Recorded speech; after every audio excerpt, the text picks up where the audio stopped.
Pernahkah kamu membayangkan bumi sebagai semacam makhluk atau lebih tepatnya entitas yang cerdas seperti memiliki pikiran dan naluri untuk bertahan hidup? Dan kalau dibayangkan seperti ini, rasanya seperti menonton film fantasi di mana planet tempat kita berpijak dan menjalani kehidupan sehari-hari tiba-tiba bangun menyadari dirinya gak begitu menyukai manusia dan mengamuk. Semoga saja enggak ya. Tapi bukan skenario seperti itu yang sebenarnya kita bicarakan, lebih kepada gagasan bahwa segala bentuk kehidupan seperti mikroba dan tanaman bisa mengubah sebuah planet dan memberinya kehidupan. Ini seperti planet yang memiliki jiwa hijau. Metafora bumi sebagai planet yang hidup masuk akal. Makhluk di seluruh dunia merayap, berenang, berjalan, dan terbang di lapisan paling atas dari daratan, lautan, dan langit. Tumbuhan menutupi sebagian besar dunia kita, ditambah lagi adanya virus serta bakteri di dalam air, tanah, dan bahkan atmosfer. Sekarang bayangkan semua makhluk hidup di bumi seperti tanaman, hewan, dan mikroba sebagai sebuah tim raksasa yang bekerja bersama-sama. Mereka punya tugas berbeda-beda, tapi semua berperan dalam menjadikan planet ini tempat yang lebih baik untuk hidup. Sebagai contoh, tanaman menghasilkan oksigen yang kita hirup dan hewan membantu penyerbukan bunga. Bersama-sama, mereka membentuk biosfer bagaikan tim kehidupan di bumi.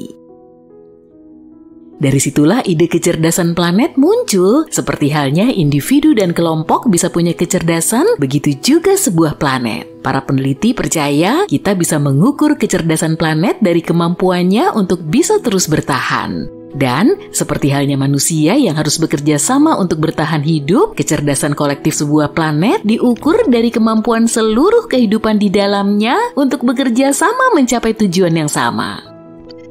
Planet ini seperti sebuah sistem kompleks yang tahu cara merawat dirinya sendiri. Sama seperti hutan bisa berbagi nutrisi melalui jaringan jamur bawah tanah rahasianya. Ini menjaga semua pohon tetap sehat. Kita bisa kok belajar banyak dari hutan. Kalau kita terjun ke dunia fantasi untuk mencari planet yang cerdas dan berakal, kita pasti akan memilih Mogo dari Green Lantern. Mogo adalah entitas planet yang bisa melakukan hal-hal seperti mengubah cuaca, serta memanipulasi gravitasi, pertumbuhan tanaman, maupun kondisi permukaan lainnya.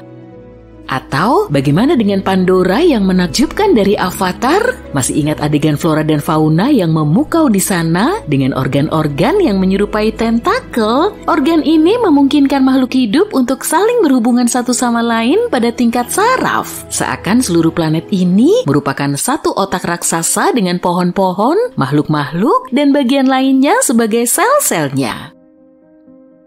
Kita masih jauh dari itu, tapi tetap menyenangkan untuk dibayangkan. Saat ini, peradaban kita masih dalam tahap yang disebut para ilmuwan sebagai teknosfer yang belum matang. Artinya, kita masih terlalu fokus pada penggunaan teknologi yang tidak selalu berdampak baik bagi planet kita. Kita nggak memiliki kecerdasan planet atau pemahaman kolektif tentang apa yang perlu dilakukan untuk membuat planet ini lebih baik. Sebaliknya, kita hanya sibuk dengan urusan masing-masing. Tapi kita belum sampai pada tahap terburuk sih. Para peneliti telah memetakan 4 tahap masa lalu dan masa depan bumi untuk menjelaskan bagaimana kecerdasan planet bisa berdampak pada masa depan jangka panjang umat manusia. Tahap pertama disebut biosfer yang belum matang. Ini masa ketika kehidupan pertama kali dimulai di bumi miliaran tahun yang lalu. Hanya ada mikroba di tanah gundul tanpa vegetasi, tidak ada umpan balik global yang berarti mikroba-mikroba ini belum bisa memberi pengaruh pada bumi, atmosfer, atau sistem lainnya. Tahap kedua adalah biosfer matang, sekitar 2,5 miliar hingga 540 juta tahun yang lalu, saat benua-benua yang stabil terbentuk dan biosfer mulai memiliki pengaruh kuat terhadap bumi. Tahap ketiga dikenal sebagai teknosfer yang belum matang adalah masa kita berada sekarang dengan sistem komunikasi, teknologi, transportasi, listrik, dan komputer yang saling terhubung serta mengambil sumber daya dari sistem bumi dan memengaruhi biosfer. Tahap keempat yang juga dikenal sebagai teknosfer matang adalah target bumi di masa depan. Ini berarti teknologi akan memberi manfaat bagi seluruh planet. Kita akan menggunakan bentuk energi yang berkelanjutan seperti tenaga surya. Kecerdasan planet adalah tanda planet yang matang dan para peneliti tengah berupaya mencari cara untuk mencapainya. Jadi hal-hal yang kita lakukan pada tingkat individu juga penting loh. Aktivitas kolektif kehidupan seperti mikroba atau tanaman bisa mengubah sebuah planet dan menjadikannya lebih dari sekedar batu tak bernyawa yang mengambang di angkasa. Melalui biosfer, planet tempat tinggal kita menemukan cara untuk menopang kehidupan miliaran tahun yang lalu dan masih terus berlanjut. Sekarang kita perlu mencari cara untuk memiliki sistem pemeliharaan mandiri yang serupa, tapi kali ini dengan teknosfer. Sulit untuk membayangkan planet-planet sebagai entitas seperti Pandora atau dunia imajiner lain di luar sana. Ada beberapa alasan untuk itu. Pertama, planet terbentuk dari kumpulan berbagai materi seperti batuan, gas, dan cairan di sekeliling bintang baru. Ini ibarat acara pertemuan keluarga besar dan semua yang hadir membawa bahan makanan berbeda untuk dijadikan satu masakan lezat. Seperti halnya bahan-bahan tersebut tidak akan tiba-tiba berubah menjadi makhluk hidup, materi-materi yang membentuk sebuah planet juga tidak akan langsung berubah menjadi entitas dengan kesadaran diri. Di bumi, setelah miliaran tahun reaksi kimia yang rumit, beberapa molekul mulai mereplikasi diri dan membawa informasi. Begitulah awal mula kehidupan di planet kita, dan bumi adalah satu-satunya contoh yang kita punya. Alasan keduanya, bayangkan kamu punya kebun luas yang kamu tanami banyak jamur atau bakteri, berharap mereka menjadi cerdas dan membantumu merawat kebun tersebut. Tapi jamur dan bakteri tidak memiliki otak seperti kita. Lagi pula mereka nggak butuh itu.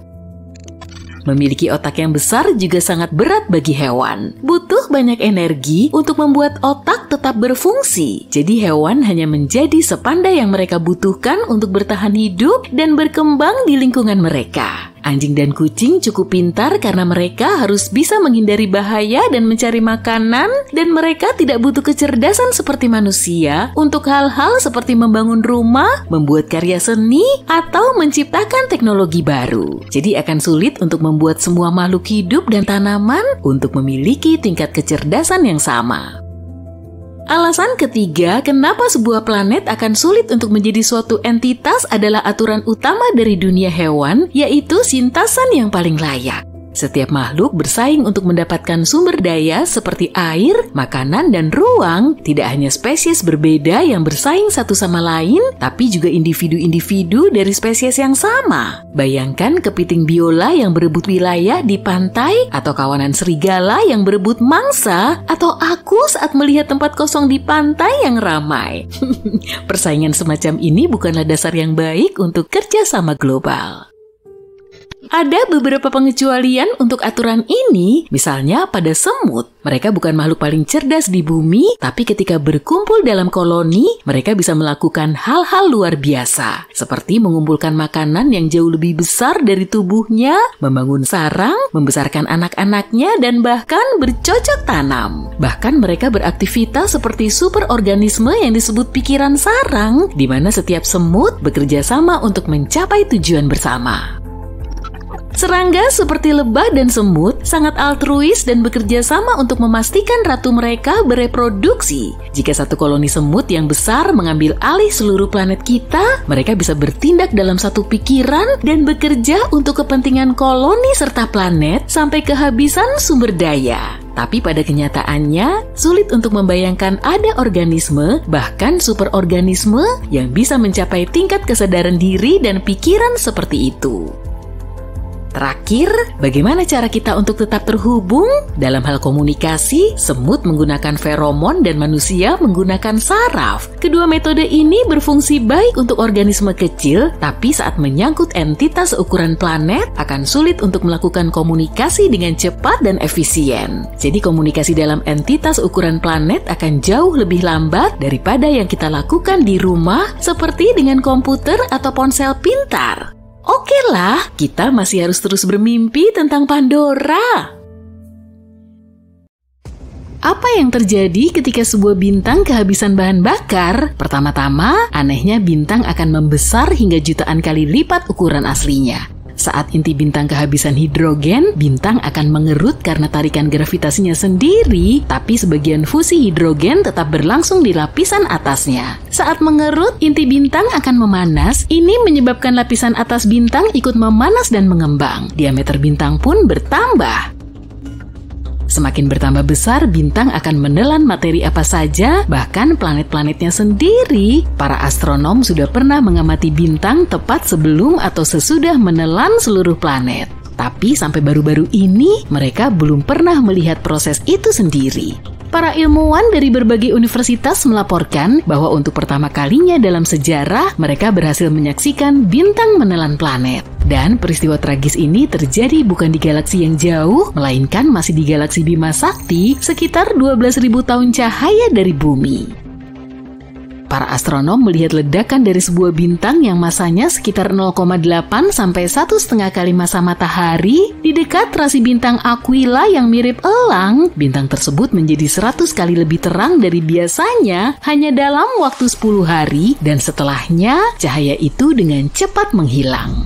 Yang lebih menarik lagi, kilatan cahaya putih panas ini diikuti sinyal yang berdurasi lebih lama dan lebih dingin daripada kilatan cahaya pertama. Kombinasi ini hanya bisa berarti satu hal: bintang itu menelan planet di dekatnya. Planet apakah itu? Para astronom menduga itu merupakan planet super panas dengan massa 1-10 kali massa Jupiter. Planet seperti itu juga disebut Jupiter panas. Ini merupakan eksoplanet raksasa mirip Jupiter yang ada di tata surya kita dan hanya butuh waktu kurang dari 10 hari untuk mengitari bintang induknya. Planet yang kita bicarakan ini perlahan bergerak mengelilingi bintang itu sampai akhirnya tertarik masuk ke atmosfernya dan akhirnya terperangkap di dalam inti bintang yang hampir mati. Perjamuan galaksi ini terjadi antara 10.000 hingga 15.000 tahun lalu saat bintang itu berusia sekitar 10 miliar tahun. Dan mengingat usianya yang sangat tua, proses menelan itu sendiri terjadi secepat kilat dalam satu gerakan. Ini sangat berbeda dengan Jupiter panas lainnya yang dilahap perlahan-lahan oleh bintang induknya. Para astronom gak yakin apakah ada planet lain yang mengitari bintang ini pada jarak yang aman. Kalaupun ada, mungkin butuh ribuan tahun sebelum akhirnya planet-planet itu menjadi hidangan utama atau makanan penutup si bintang. Yang jelas setelah para astronom tahu apa yang harus dicari, mereka akan terus memantau terjadinya peristiwa kosmik serupa. Karena suatu hari nanti, planet kita dan juga sebagian dari tata surya akan mengalami nasib yang sama, semua yang ada di sekitar kita akan lenyap dalam sekejap. Tapi kamu bisa tenang dan bernapas lega karena peristiwa itu tidak akan terjadi sampai 5 miliar tahun lagi. Saat itulah matahari diperkirakan akan kehabisan tenaga dan mengembang begitu besar hingga menelan planet-planet dalam tata surya seperti Merkurius, Venus, Bumi, dan Mars. Jika manusia sudah berhasil mendiami planet lain pada saat itu, yang jaraknya paling tidak 10.000 tahun cahaya dari bumi, maka mereka akan bisa menyaksikan bencana ini. Matahari tiba-tiba menjadi jauh lebih terang dan melontarkan sejumlah materi keluar angkasa. Matahari akan menelan beberapa planet, termasuk bumi, sebelum akhirnya kembali seperti semula. Tapi bintang bukan satu-satunya objek di alam semesta yang menelan objek-objek angkasa lainnya. Ada monster kosmik lain yang melahap segala sesuatunya, bahkan cahaya. Sudah bisa menebaknya? Benar, yang kumaksud adalah lubang hitam. Tapi yang lebih menarik lagi, lubang hitam ini tidak hanya melahap segala sesuatu, tapi juga memuntahkannya. Belum lama ini, para ilmuwan mendapati lubang hitam supermasif di pusat galaksi Bima Sakti, tempat tinggal kita, tampak bocor. Kenapa hal ini sangat signifikan? Karena itu bisa berarti lubang hitam bernama Sagittarius A-star yang masanya 4,1 juta kali massa matahari ini bukanlah raksasa tidur seperti yang diduga sebelumnya. Dia mungkin masih aktif, dan kebocoran ini bisa jadi disebabkan karena lubang hitam tersebut cegukan ketika menelan awan gas. Dalam penelitian ini, tim astronom menggunakan teleskop luar angkasa Hubble. Teleskop ini membantu mereka menemukan semburan yang tampak seperti obor tiup. Semburan itu mendorong awan hidrogen di pusat galaksi kita dan tampak seperti memuntahkan gas mirip selang yang diarahkan ke tumpukan pasir. Hal ini sering terjadi di sekitar lubang hitam aktif yang dikelilingi materi yang tertarik ke arahnya akibat pengaruh gravitasi yang luar biasa besar. Sebagian materi ini masuk ke lubang hitam, tapi sebagian kecil lainnya tersapu keluar oleh medan magnet yang kuat. Penelitian ini menunjukkan ketika awan gas raksasa berada terlalu dekat dengan lubang hitam supermasif, awan tersebut akan tertelan, kemudian lubang hitam itu bersendawa mengeluarkan semburan-semburan kecil materi. Gelombang Fermi mungkin merupakan hasil dari sendawa yang terjadi sekitar 2 hingga 4 juta tahun lalu. Tapi baru-baru ini, para ilmuwan menemukan gelembung gas panas raksasa yang bercahaya. Gelembung ini sejajar dengan semburan yang memanjang sejauh 35 tahun cahaya atau lebih dari lubang hitam supermasif. Para astronom menduga semburan itu bisa saja menghantam gelembung gas tersebut dan membuatnya mengembang. Nah, aku akan memberitahu sesuatu yang lebih menyeramkan lagi nih. Sepertinya ada lubang hitam yang saling memakan satu sama lain. Semacam itu, saat ini keduanya sedang berbagi makanan, tapi tidak ada yang tahu apa yang akan terjadi di masa depan. Biar ku jelaskan lebih detail ya. Para astronom menemukan 2 lubang hitam supermasif yang sedang melahap materi kosmik dari 2 galaksi yang menyatu di luar angkasa yang jauh. Kedua lubang hitam raksasa itu ditemukan dengan bantuan teleskop Atacama Large Millimeter Submillimeter Array atau ALMA. Teleskop-teleskop ini berada di Gurun Atacama, Chili bagian utara. Para ilmuwan awalnya menggunakan teleskop ini untuk mengamati 2 galaksi yang menyatu sekitar 500 juta tahun cahaya dari bumi. Para astronom juga menemukan 2 lubang hitam raksasa tumbuh berdampingan tidak jauh dari pusat galaksi yang menyatu, yaitu UGC 4211. Tampaknya kedua lubang hitam itu bertemu ketika galaksi induknya bertabrakan. Salah satu lubang hitam bermasa 200 juta kali masa matahari. Sedangkan yang satunya lagi sedikit lebih kecil, yaitu sekitar 125 juta kali masa bintang kita. Meskipun tidak tampak secara langsung, kedua lubang hitam ini dikelilingi gugusan gas dan bintang-bintang yang bersinar terang. Semua ini terseret mendekat oleh tarikan gravitasi lubang hitam. Seiring waktu, 2 lubang hitam ini akan saling mengitari satu sama lain. Dan pada akhirnya, keduanya akan bertabrakan dan menciptakan lubang hitam yang lebih besar lagi.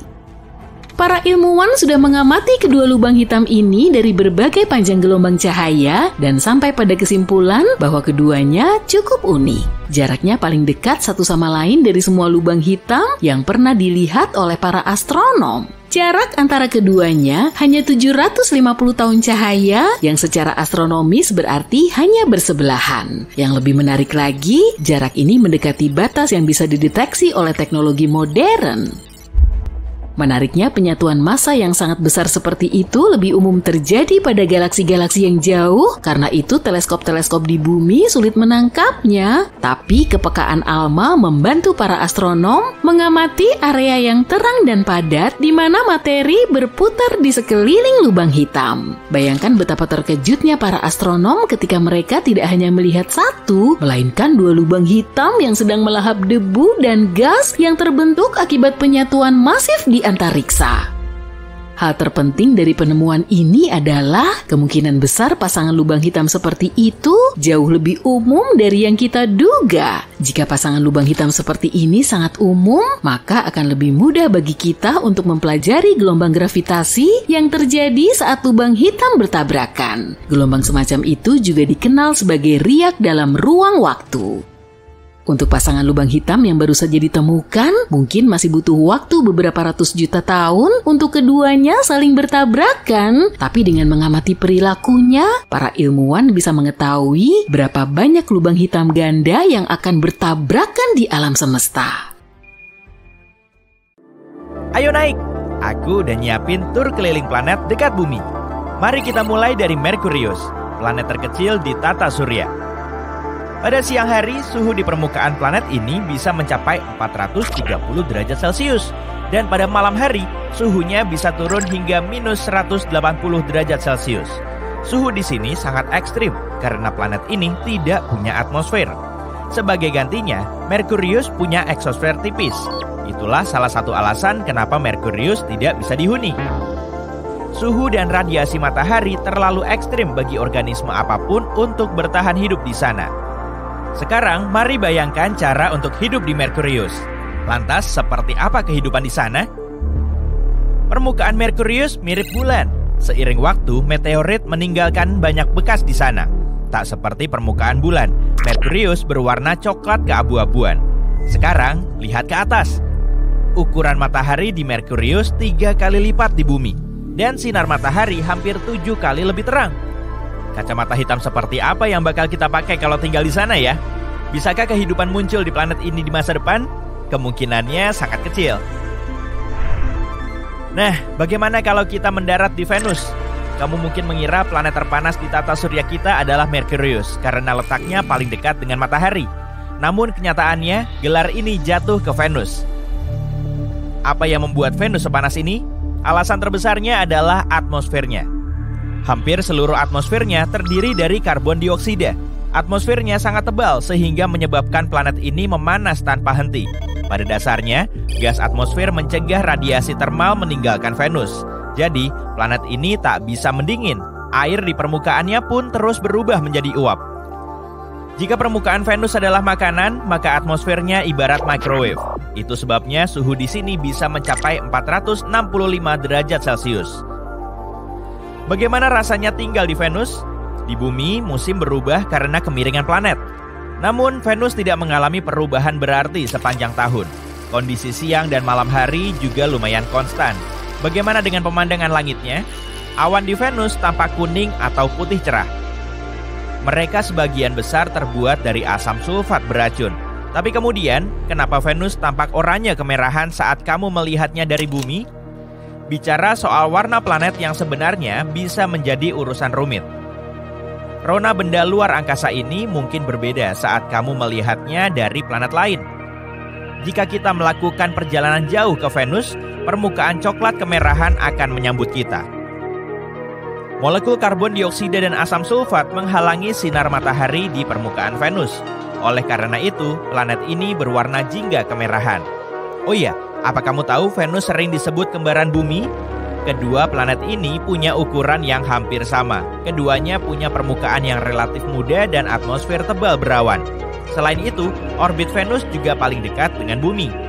Itu mungkin menimbulkan pertanyaan tentang kemungkinan kehidupan di Venus. Tapi tidak, Venus tak layak huni. Tujuan berikutnya adalah Mars. Tak seperti Venus, Mars punya musim karena kemiringan planet ini pada porosnya. Mars juga punya efek musiman sekunder yang disebabkan orbitnya yang sangat elips. Belahan Mars Selatan punya musim dingin yang lebih dingin dan musim panas yang lebih panas dibanding belahan Mars Utara. Suhu rata-rata di Mars adalah minus 60 derajat Celcius. Tapi suhu bisa berbeda dari kutub hingga khatulistiwa. Mereka bervariasi secara dramatis dalam 1 minggu. Tetap saja, tak terlalu buruk jika dibandingkan dengan 2 planet sebelumnya kan? Apa Mars layak huni? Hal pertama yang harus dikhawatirkan organisme hidup di sini adalah radiasi ruang angkasa. Bumi punya medan magnet dan atmosfer tebal untuk melindungi permukaan dari radiasi. Mars tak punya keduanya. Gravitasi planet ini sepertiga bumi. Gravitasi lebih lemah dan atmosfer lebih tipis mempersulit makhluk hidup untuk bertahan hidup di planet merah. Pada tahun 2013, NASA melaporkan danau air tawar purba yang bisa menjadi lingkungan ramah bagi kehidupan mikroba. Ini menjadi bukti bahwa air cair pernah mengalir di Mars. Konfirmasi ini menunjukkan Mars mungkin punya lingkungan yang diperlukan untuk mendukung kehidupan. Tapi, apa yang terjadi dengan air di Mars? Penjelasan paling populer adalah atmosfer planet ini menjadi terlalu tipis dan dingin untuk menampung air cair di permukaan Mars. Hilangnya air Mars mungkin juga terkait dengan hilangnya medan magnet awal. Atau alasannya mungkin adalah ukuran planet merah ini. Mars mungkin terlalu kecil untuk menampung air. Jadi saat ini Mars tak layak huni. Tapi kamu tahu para ilmuwan terus mengirim misi ke Mars? Mungkin mereka akan menemukan beberapa informasi baru.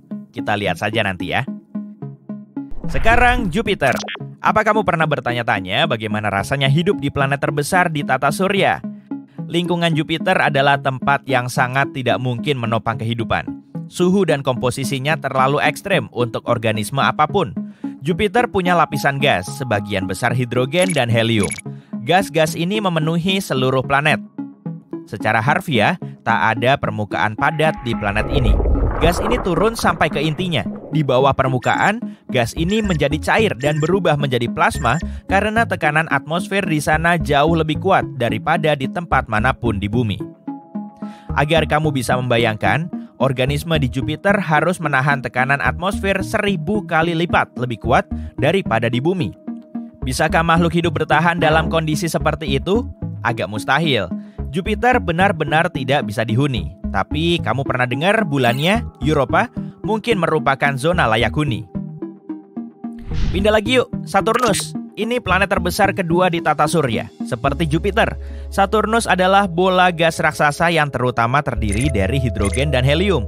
Bagaimana suhu di Saturnus? Dingin banget. Selain itu, ada angin yang sangat kuat di sana. Angin di atmosfer atas Saturnus mencapai kecepatan 490 meter per detik. Mari kita bandingkan dengan badai di bumi untuk mendapatkan pemahaman lebih baik.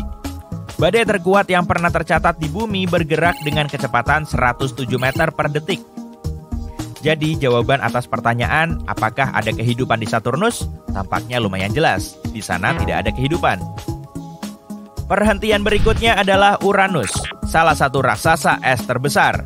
Atmosfer Uranus didominasi oleh es, tapi itu bukan satu-satunya alasan planet ini berwarna biru. Terdapat metana di atmosfernya. Metana menyerap cahaya merah dan memantulkan warna biru. Hal yang sama berlaku untuk Neptunus. Uranus adalah planet terdingin di tata surya. Suhu di sana bisa serendah minus 224 derajat Celcius. Kehidupan di bumi membutuhkan sinar matahari untuk mendapatkan energi. Tapi di Uranus tak ada yang bisa menghasilkan energi apapun bagi kehidupan untuk berkembang. Intinya, Uranus tidak punya lingkungan untuk menopang kehidupan. Lanjut ke Neptunus, raksasa es kedua. Apa yang ada di planet terjauh di matahari ini? Jelas, di sana sangat dingin. Tak ada sumber energi yang bisa dimanfaatkan oleh kehidupan bakteri. Begitu juga dengan sumber air cair. Para ilmuwan meyakini kehidupan di Neptunus tak mungkin ada karena kondisinya sangat tidak bersahabat. Jadi, apa yang membuat planet kita layak huni? Bukan cuma untuk manusia, tapi juga organisme hidup apapun, bahkan mikroba. Kondisi tertentu diperlukan untuk hidup. Semua makhluk hidup butuh makanan, air, dan suhu yang tepat untuk berkembang. Atmosfer adalah elemen vital. Manusia, misalnya, membutuhkan oksigen untuk bernapas dan hanya bisa bertahan hidup di suhu yang tidak terlalu panas atau tak terlalu dingin. Selain itu, ada gravitasi. Semua planet lain yang aku sebutkan tak punya kondisi yang sama persis dengan bumi. Kehidupan di sana mungkin akan berbeda dari apa yang ada di bumi. Semua makhluk hidup di bumi beradaptasi dengan atmosfer kita, dan bentuk kehidupan di tempat lain harus mampu bertahan dalam kondisi planetnya. 2022 dan 2023 menjadi tahun-tahun penting dalam pencarian dunia baru. Tahun lalu, NASA berhasil menemukan lebih dari 5.000 eksoplanet yang telah terkonfirmasi. Daftarnya sangat beragam. Di antaranya ada bumi super berbatu, planet gas raksasa seperti Jupiter, planet es raksasa seperti Neptunus, dan sebagainya. Dan ini baru permulaan. Kemungkinan ada lebih dari 1 triliun eksoplanet di galaksi kita saja loh. Tapi pertanyaan terpentingnya adalah, berapa banyak sih yang bisa dihuni oleh manusia? Apakah ada planet dalam daftar ini yang memungkinkan adanya kehidupan atau yang bisa jadi rumah masa depan kita? Tentu saja ada. Dan di tahun 2022 hingga 2023, kita menemukan 5 di antaranya. Jadi kencangkan sabuk pengamanmu dan bersiaplah untuk perjalanan seru keluar tata surya. Planet pertama dalam daftar kita adalah Wolf 1069b, nama yang membosankan dan kaku. Jadi aku akan menyebutnya Wolfie saja. Toh siapa juga yang bakal menghentikanku? NASA? Sebuah studi baru yang dilakukan oleh 50 astronom ahli mengonfirmasi sesuatu yang mengagumkan, yaitu eksoplanet Wolfie yang berlokasi hanya 31 tahun cahaya dari kita, berpotensi menjadi sebuah dunia berbatu. Dengan kata lain, secara teoretis, planet ini layak dihuni. Tim di balik penemuan ini menggunakan teknik yang disebut kecepatan radial untuk mendeteksi eksoplanet tersebut. Ini adalah cara para ilmuwan mempelajari pergerakan bintang dan planet. Seperti halnya saat bermain lempar tangkap bola dengan temanmu, Saat dia melempar bola ke arahmu, kamu bisa melihat bolanya semakin mendekatimu. Itu mirip kecepatan radial. Ketika sebuah planet bergerak ke arah kita, planet tersebut membuat bintang yang di orbitnya tampak mendekat ke arah kita. Ketika planet bergerak menjauhi kita, planet itu pun juga membuat bintangnya tampak lebih jauh. Para ilmuwan bisa menggunakan informasi ini untuk mengetahui aktivitas planet dan seberapa besar ukurannya. Dan begitulah cara mereka menemukan Wolfie. Eksoplanet ini diperkirakan seukuran bumi dan masanya 1,5 masa bumi. Planet ini mengorbit bintang Katai Merah yang akan kita sebut sebagai Ibu Wolfie. Tapi ada fakta menarik nih. Wolfie mengorbit di dalam zona layak huni bintangnya, yang berarti ada kemungkinan air dalam wujud cair bisa ditemukan di permukaannya. Ini seperti mendapatkan jackpot eksoplanet. Oh, andai saja aku punya tiket. Studi ini memperkirakan jika Wolfie memiliki atmosfer seperti bumi, suhu di sana bisa mencapai 12 derajat Celcius, yang berarti air dalam bentuk cair bisa menggenang di sisi siang planet tersebut. Tapi kekurangannya adalah eksoplanet ini terkunci pasang surut pada bintangnya, yang artinya sisi yang sama selalu menghadap ke bintang. Bayangkan saja, satu sisi planet selalu disinari oleh kehangatan bintang induknya, sedangkan sisi satunya lagi berada dalam kegelapan abadi. Seperti masa SMP. Cuma bercanda kok. Tim di balik penemuan ini yakin kalau planet ini sangat layak untuk diteliti lebih lanjut. Tapi kita mungkin harus menunggu 10 tahun lagi untuk mendapatkan jawabannya. Sementara itu, kita hanya perlu terus mencari di langit dengan teleskop dan berharap yang terbaik. Planet berikutnya adalah TOI 700e. Apa ya nama panggilan yang bagus? NASA baru saja menemukan planet baru yang akan mengguncang galaksi kita. Wah, sepertinya bakal seru nih. Aku akan menamainya Toys Were Us. Ukurannya hampir sebesar bumi, kemungkinan besar memiliki air dalam bentuk cair di permukaannya, dan jaraknya hanya 100 tahun cahaya. Tentunya kita belum bisa melakukan perjalanan ke sana, tapi ini sudah cukup dekat dalam gambaran besarnya. Toys Were Us merupakan planet keempat dalam tata suryanya dan memiliki orbit yang pendek, yaitu hanya 28 hari untuk mengitari bintang induknya. Setidaknya kamu akan berulang tahun setiap bulan. Hore! Penemuan kali ini dilakukan dengan metode transit. Planet-planet terlihat sangat kecil dan sulit dideteksi. Tapi ketika berada di depan bintangnya, planet akan menghalangi sebagian cahaya yang datang darinya, sehingga cahaya yang tampak sedikit lebih redup. Begitu planet bergerak menjauh, bintang akan kembali menjadi lebih terang. Jadi untuk menemukan planet ini, para ilmuwan mengamati dengan seksama apakah kecerahan cahaya bintangnya berubah. Kalau iya, berarti ada planet yang sedang bermain petak umpet dengan kita. Begitulah cara ilmuwan menemukan Toys Were Us. Misi TESS yang menemukannya.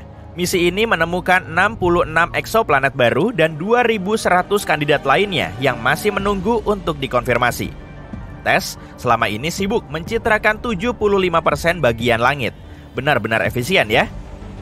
Toys Were Us berada di zona layak huni yang optimis, terletak di antara planet C dan D, tapi mungkin saja planet ini terkunci pasang surut sama seperti Wolfie. Jadi, kita mungkin harus puas dengan air yang hanya berada di satu sisi planet. Penemuan Toys Were Us merupakan prospek yang menjanjikan untuk pengamatan lanjutan di masa depan. Dan ini menunjukkan potensi TESS untuk menemukan eksoplanet yang lebih kecil lagi di masa depan.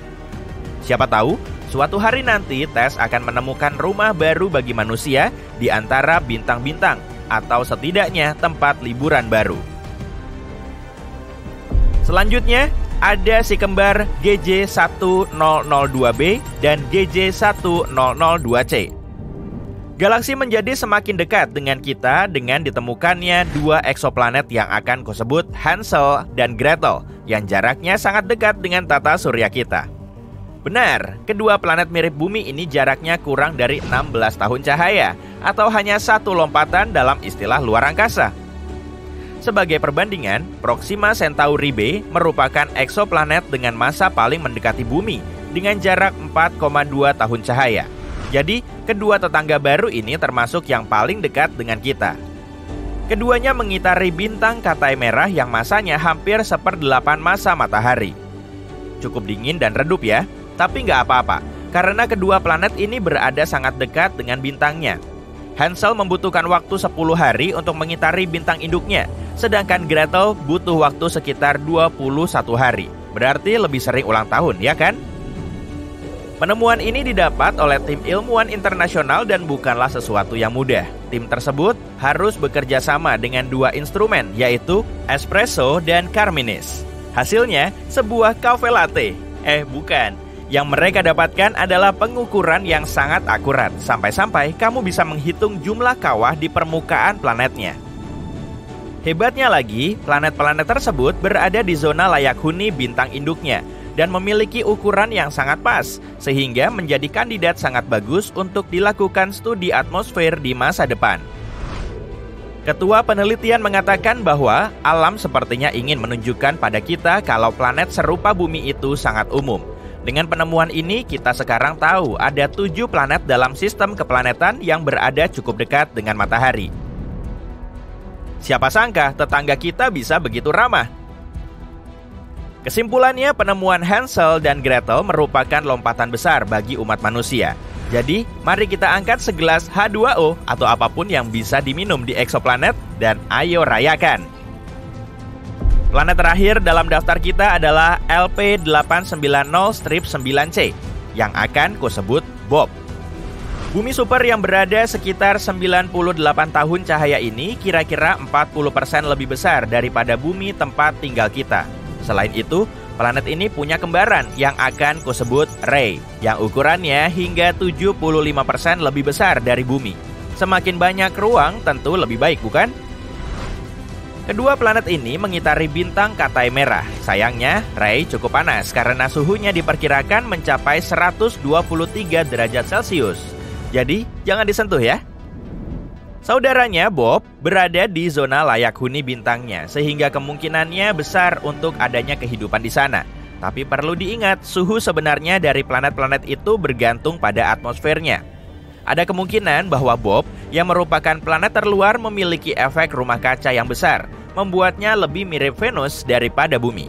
Jadi, bisa jadi planet ini terlalu panas untuk dihuni. Tapi jangan putus asa dulu. Teleskop luar angkasa James Webb yang diluncurkan pada Desember 2021 sedang menyelidikinya.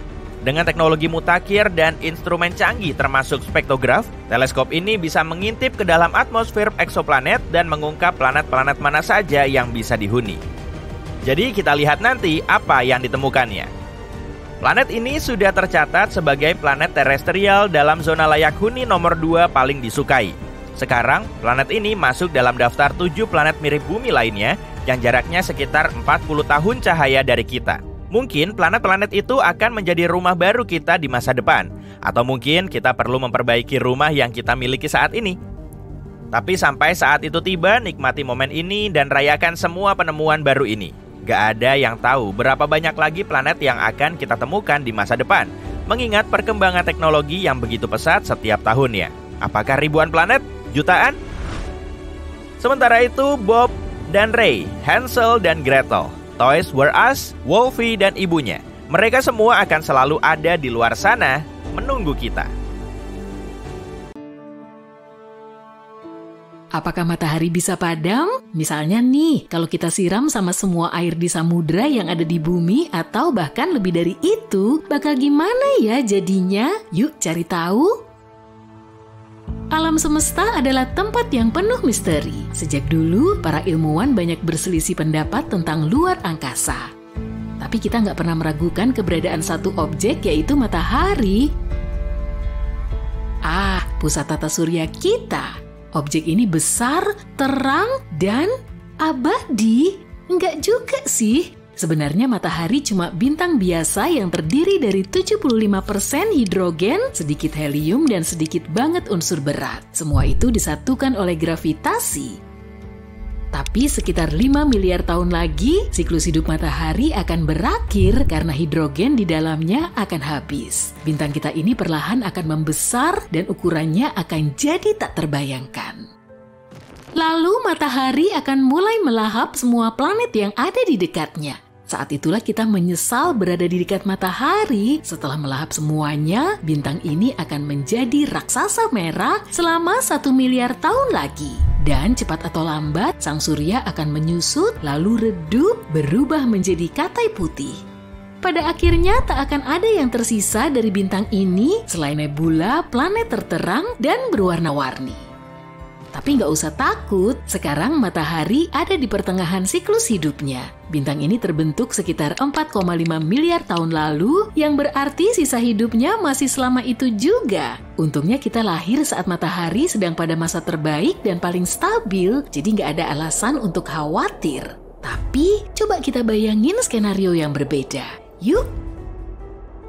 Gimana kalau kita percepat siklus hidup matahari dengan bantuan air? Coba kumpulin semua air di bumi, lalu kita siram matahari. Tapi kita butuh ember dulu nih, bukan yang ini ya. Kita butuh ember yang super duper besar. Ember yang bisa nampung air sekitar 1,3 miliar kilometer kubik. Diameternya setara dengan jarak dari Washington ke Chicago. Atau kalau cuma ada ember biasa, jumlahnya harus ada 70 kuintilium, yang berarti nolnya ada 18. Bayangin dapat ember sebanyak itu, waktunya memadamkan matahari. Kita siram bintang ini dengan air tadi, tapi kok nggak padam? Seriusan? Tapi coba lihat deh, matahari mungkin kasihan sama kita dan mengeluarkan sebuah suar matahari kecil. Ternyata seluruh air di bumi cuma setetes untuk matahari. Manusia sering meremehkan ukuran matahari dibandingkan planet kita. Sebenarnya sebanyak 1,3 juta bumi bisa muat di satu matahari. Pantesan aja matahari nggak akan padam atau lebih dingin. Malah mungkin nggak sadar dengan tindakan kita. Tapi jangan nyerah, pokoknya kita pengen matahari padam. Apa yang terjadi kalau air yang kita siramkan itu cukup? Sebanyak apa sih yang dibilang cukup itu? Ingat ember sebanyak kuintiliunan tadi? Kali ini kita butuh sekitar 370 oktiliun ember air. Berarti nolnya ada 27. Ngebayanginnya aja susah. Yang jelas airnya banyak banget. Dan sekarang siram matahari lagi. Wow, lihat uapnya. Tapi matahari tetap nggak padam. Bintang ini malah berterima kasih dan jadi semakin besar dan terang. Loh, kenapa bisa gitu ya? Jadi begini, matahari itu bukan api unggun. Di dalam api unggun dan lilin terjadi proses pembakaran kimiawi. Saat kita menyiram api dengan air, air menyerap panas dari api dan mendinginkannya sampai nggak bisa lagi terjadi reaksi pembakaran. Air juga mencegah api terpapar oksigen, intinya air menghentikan proses kimiawi. Sedangkan pembakaran pada matahari berbeda, meskipun kita bilang matahari panas membara, pembakarannya nggak seperti api. Reaksi yang terjadi di matahari disebut fusi nuklir. Ini adalah reaksi paling brutal dan liar di alam semesta. Ada banyak lapisan hidrogen di dalam matahari. Kalau kita ambil 4 atom hidrogen dan membenturkannya satu sama lain, akan tersisa 1 atom helium. Proses pembakaran yang terjadi di matahari sedikit lebih rumit saat bintang ini mencoba melakukan reaksi fusi, proton bermuatan positif saling tolak-menolak. Butuh gaya dan energi yang besar untuk menyatukannya. Untungnya ada kekuatan ajaib di luar angkasa, yaitu gravitasi. 99,8% massa tata surya adalah matahari. Berat banget kan? Massa inilah yang menahan matahari dengan bantuan gaya gravitasi yang besar. Jadi gravitasi menyatukan berkuadriliun atom hidrogen kecil setiap detik setiap harinya. Saat bertabrakan, atom itu melepaskan energi, jadi nggak seperti api, matahari bukan butuh oksigen untuk menyala, melainkan hidrogen. Kita tahu kalau rumus kimia air adalah H2O, artinya air terdiri dari atom hidrogen dan oksigen, jadi air seperti bahan bakar untuk matahari. Ini bagai memadamkan api dengan bensin. Selain itu, massa tambahan dari air malah bikin matahari lebih berat. Hal itu membantu kinerja gravitasi. Ditambah lagi, proton akan saling bertabrakan dengan lebih cepat. Berkat ini, sintesis akan semakin cepat. Ya ampun, matahari jadi super kuat dan sekarang melahap kita beserta planet-planet lain yang ada di dekatnya. Kalau kita terus menyiramkan air, cepat atau lambat matahari akan hancur, lapisan luarnya akan meledak, dan bintang ini akan menjadi lubang hitam. Waduh, gawat! Sekarang lubang hitam ini akan mengisap semua objek yang ada di sekitarnya. Salah langkah nih. Ayo kita ulang lagi dari awal deh, karena udah jelas percobaan air kita gagal. Satu suar kecil matahari kedengarannya jauh lebih baik, kita kembali ke matahari yang normal dan tenang. Tapi kayaknya kita melupakan sesuatu nih. Bagaimana kondisi bumi sekarang setelah airnya dikuras habis? Kita tahu air berperan sangat penting bagi kehidupan di bumi. Sekarang banyak banget ikan dan hewan laut mati di tempat yang dulunya lautan. Kasian banget kan? Makhluk-makhluk laut dalam nggak bisa bertahan menghadapi perubahan tekanan sedrastis itu. Alga dan koral juga menjadi kering. Tunggu, bukannya alga dan koral menghasilkan 50-80% oksigen di bumi ya? Ups, waktunya pakai masker oksigen nih. Terus gimana keadaan di daratan? Sekarang semuanya jadi daratan sih, tapi kamu ngerti lah. Wow, daratannya jadi panas banget. Ini udah pasti. Kalau nggak ada laut, berarti nggak ada awan atau hujan. Sekarang kebakaran hutan terjadi di mana-mana. Hewan-hewan harus kabur dan meninggalkan habitat mereka. Tapi mereka juga nggak akan bisa nemuin rumah baru karena semua tumbuhan akan mengering dengan cepat. Nggak ada lagi tempat untuk hidup di bumi. Kini bumi menjadi seperti gurun besar, tapi manusia udah ribuan tahun tinggal di gurun kan? Mungkin mereka tahu gimana caranya? Jawabannya enggak. Mereka yang tinggal di gurun juga butuh minum. Jelas keadaan di bumi sangat kacau.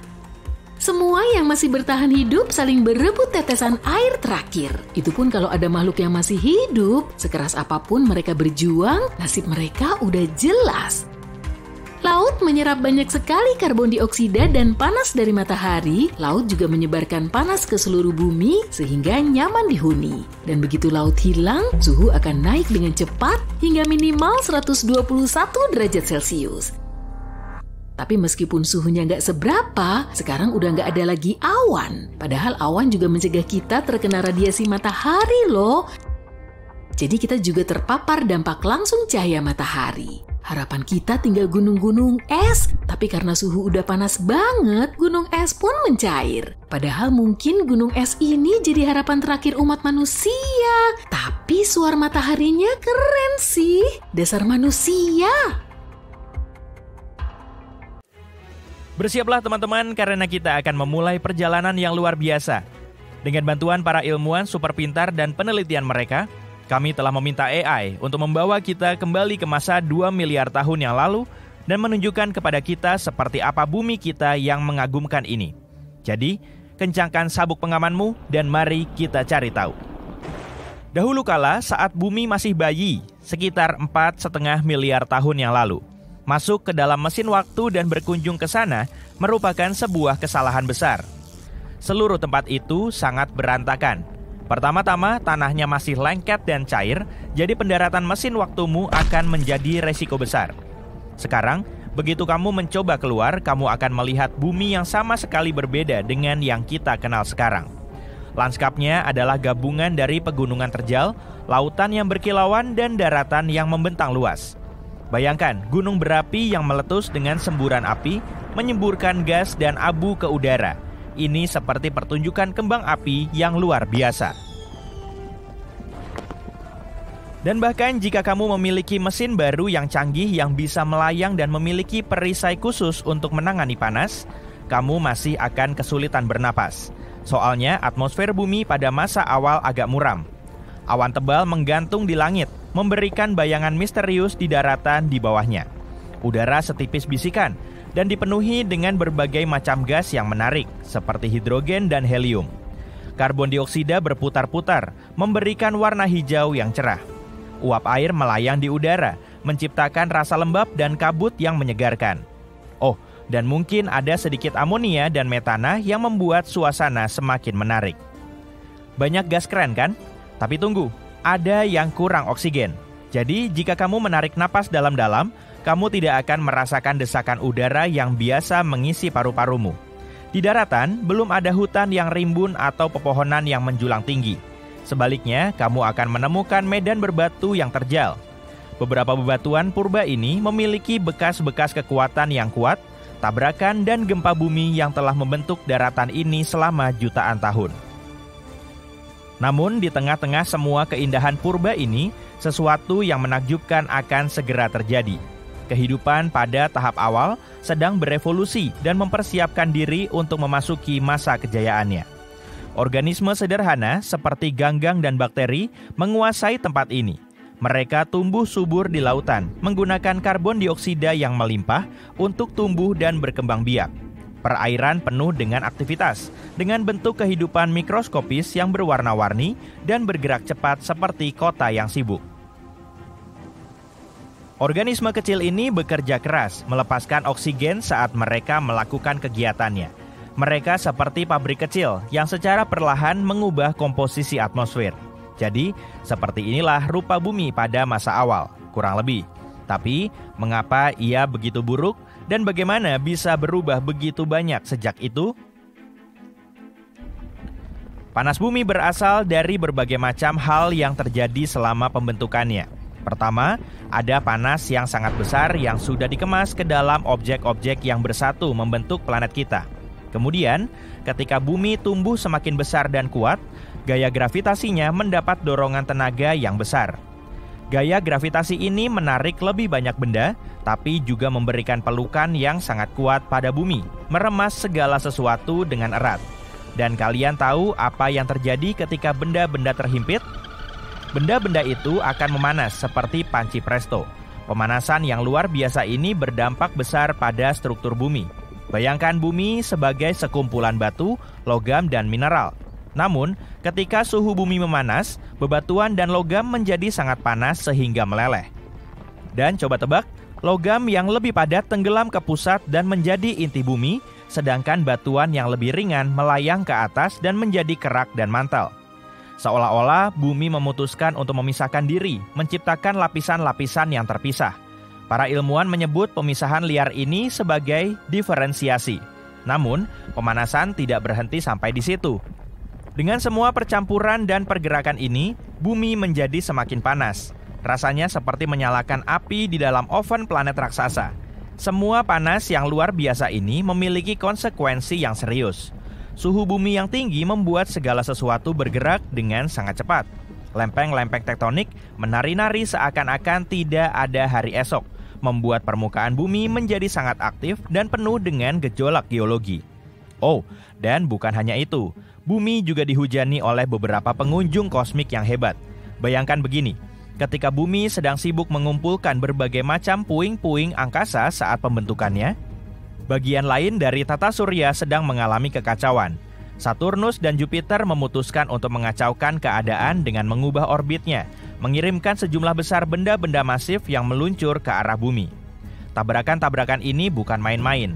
Tabrakan-tabrakan ini menghasilkan ledakan yang melelehkan mineral-mineral di kerak bumi dan bahkan menguapkannya. Ledakan ini sangat kuat sampai melontarkan gas ke atmosfer bumi. Benar-benar pertunjukan kembang api yang dahsyat. Percaya atau tidak, kita masih bisa melihat bekas-bekas pertempuran kuno dari tabrakan-tabrakan ini. Memang butuh kerja detektif yang cermat, tapi kita bisa melihat sekilas bekas-bekas tabrakan itu. Sebagai contoh, ada tempat yang disebut Kawah Maniitsoq di Greenland. Meskipun tidak ada kawah yang bisa dilihat, kita bisa meneliti bebatuan yang letaknya mencapai 20,1 hingga 25 km di bawah permukaan bumi pada masa lalu. Dan coba tebak, batuan-batuan itu memiliki bekas guncangan yang kuat dan tiba-tiba. Nah, itu baru lingkungan yang tangguh. Tabrakan yang paling dahsyat di antara semua tabrakan itu terjadi dengan sebuah planet bernama Theia. Theia yang seukuran Mars menabrak bumi dengan suara dentuman dahsyat. Itu adalah peristiwa kolosal yang mengubah segalanya. Inti logam Theia menyatu dengan inti bumi, sementara lapisan luar kedua planet hancur dan terlempar ke angkasa. Hasilnya, sebuah cincin puing-puing yang indah mengelilingi bumi. Nah, inilah bagian yang paling keren. Puing-puing itu tidak hanya melayang-layang selamanya. Puing-puing itu mulai menyatu, seperti potongan-potongan puzzle yang menemukan pasangannya. Dan voila, kita punya bulan sendiri. Apakah kalian bisa mempercayainya? Dan proses pembentukan bulan yang luar biasa ini mungkin hanya membutuhkan waktu 10 tahun atau bahkan kurang dari itu. Gila bukan? Para ilmuwan menyebut seluruh proses pembentukan bulan ini sebagai hipotesis tumbukan raksasa. Jadi lain kali saat kamu menatap bulan di langit malam, ingatlah bahwa bulan sebenarnya adalah potongan-potongan besar dari planet kita sendiri. Dan omong-omong, bumi juga mengalami petualangan yang cukup seru saat menciptakan atmosfernya. Pada awalnya, upaya pertama planet kita untuk memiliki atmosfer tidak berjalan mulus. Planet ini memiliki lapisan tipis hidrogen dan helium yang ikut bersama semua materi yang terkumpul. Tapi, gas-gas itu seperti seniman yang licik dan memutuskan untuk melayang ke luar angkasa. Dadah, gas-gas! Untungnya, bumi tidak menyerah. Ia melanjutkan untuk putaran kedua, dan kali ini jauh lebih sukses. Letusan gunung berapi datang untuk menyelamatkan. Letusan itu memuntahkan semua jenis gas seperti uap air, karbon dioksida, dan banyak lagi gas-gas lainnya. Bahkan meteorit dan komet pun ikut bergabung, membawa banyak air dan nitrogen. Atmosfer bumi menjadi sebuah pesta. Tapi inilah lucunya, tidak ada oksigen yang bisa ditemukan selama percobaan kedua ini. Tidak ada satu tarikan napas pun. Oksigen yang dihasilkan oleh sinar matahari yang memecah molekul air ditelan oleh reaksi kimia yang lebih cepat daripada saat kamu mengucapkan oksibomber. Baru setelah percobaan ketiga bumi, kehidupan, segalanya mulai berubah. Organisme fotosintesis menjadi pusat perhatian dan menggunakan semua karbon dioksida di udara untuk membuat makanan mereka. Dan coba tebak, mereka melepaskan oksigen sebagai pendamping. Akhirnya, organisme mulai mengeluarkan begitu banyak oksigen sehingga membuat reaksi-reaksi yang ada menjadi kewalahan dan oksigen pun mulai memenuhi atmosfer. Namun, butuh beberapa waktu dan baru sekitar 350 juta tahun yang lalu kita mendapatkan tingkat oksigen yang kita miliki saat ini. Sekitar 21% dari udara yang kita hirup. Jadi, dari gunung berapi yang ganas hingga samudra yang misterius, perjalanan sekilas ke masa lalu ini mengungkap bumi yang sangat berbeda dari yang kita kenal sekarang. Sungguh menarik untuk menjelajahi lanskap purba dan membayangkan tahap awal pembentukan kehidupan. Berkat AI, kita bisa melihat sekilas sejarah bumi yang luar biasa dan menghargai keajaiban planet kita yang terus berubah. Jadi, nantikan perjalanan yang lebih menarik. Di planet bumi kita yang sudah tua ini, air ada di mana-mana. Tidak hanya di samudra dan lautan, tapi juga di atmosfer, tanah, dan bahkan di dalam diri kita sendiri. Air menutupi sebanyak 71% permukaan planet kita. Sepertinya planet kita seharusnya disebut air dan bukan bumi. Tapi apa yang akan terjadi jika air dan daratan terbagi secara merata? Bagaimana jika separuh planet ini menjadi daratan dan separuhnya lagi adalah air? Yuk kita cari tahu. Pertama-tama, mari kita bahas apa yang kami maksud dengan secara merata. Terlepas dari semua hal yang telah disebutkan sebelumnya, sebenarnya jumlah air di planet kita tidak terlalu banyak. Iya, kalau kamu mengumpulkan semuanya dalam satu tetesan raksasa, ukurannya akan sedikit lebih besar dari Amerika Serikat. Dan semua jumlah air ini hanya 0,02% dari total massa bumi. Jadi ternyata kedalaman lautan yang belum terjamah dan mengerikan ini pada dasarnya nggak ada apa-apanya. Dan sekarang bayangkan saja jika kita mengubah komposisi planet kita dengan meratakan volume air dan daratan. Apa yang akan terjadi? Kita akan melihat planet samudra yang sangat menyeramkan. Planet ini akan terlihat seperti lautan tanpa batas. Sangat tidak mungkin kamu akan menemukan beberapa pulau kecil di sana. Dan kalaupun kamu menemukannya, pulau-pulau itu mungkin adalah puncak gunung bawah laut yang sangat besar. Dunia ini praktis tidak bisa dihuni.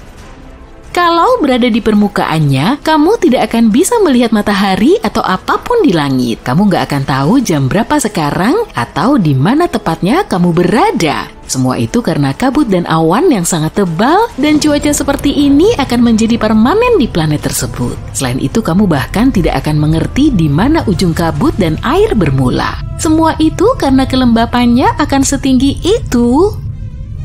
Tapi mungkinkah masih ada kehidupan? Mungkin di dalam lautan itu sendiri? Sayangnya ini juga sangat tidak mungkin. Untuk mencapai dasar lautan ini, kamu harus berenang secara vertikal ke bawah, dan itu tidak hanya selama beberapa jam, tapi selama beberapa hari. Bahkan setelah perjalanan seperti itu, kamu belum akan melihat dasarnya. Tapi tentu dasar lautan akan tetap ada, namun dasar laut akan terdiri dari es yang sangat keras dan tidak bisa ditembus, tapi bukan jenis es yang biasa kita kenal ya.